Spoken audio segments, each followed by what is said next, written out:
I was 5 years into my degree, looking to focus on the social psychology of organizations, getting a PhD.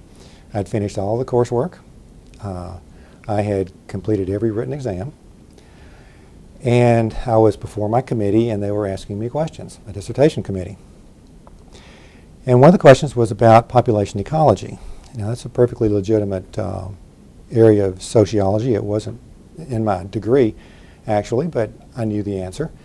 Population ecology is a theory of organizations. Basically, very simply, is people think up many types of organizations and begin many types of organizations.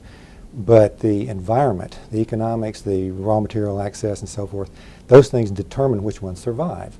So it's basically survival of the fittest applied to organizations.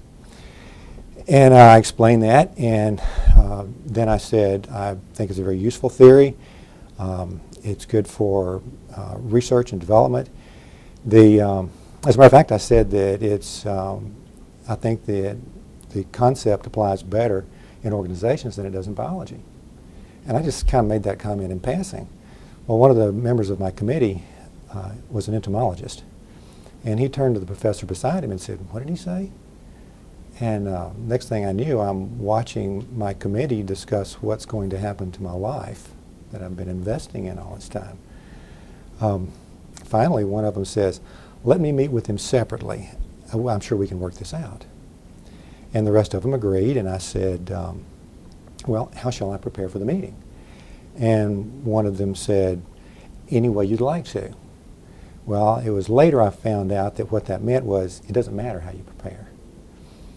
So I met with the professor, and while we were together, he begins with something like, "Now you know that Darwin didn't just make up the theory of evolution."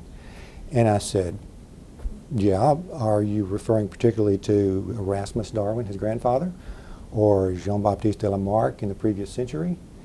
I didn't even bring up people like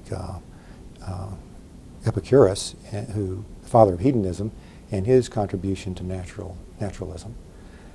It took me just a very short time to figure out that it really didn't, that I knew more than my professor did.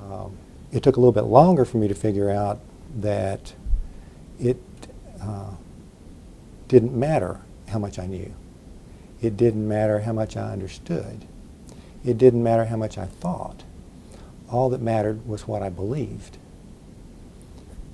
Now, once I figured that out, I set my logic aside and I said, "Oh, thank you very much for explaining it to me." At which time my dissertation was allowed to continue.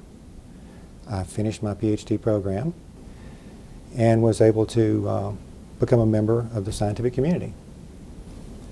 It didn't sit right, though. How can it be that you have to believe a certain idea in order to be a member of the scientific community? If you have to believe a certain idea in order to be a member, doesn't that sound more like a religion that's pretending to be science? If you have a theory that cannot stand up against debate, then there's something wrong with the theory.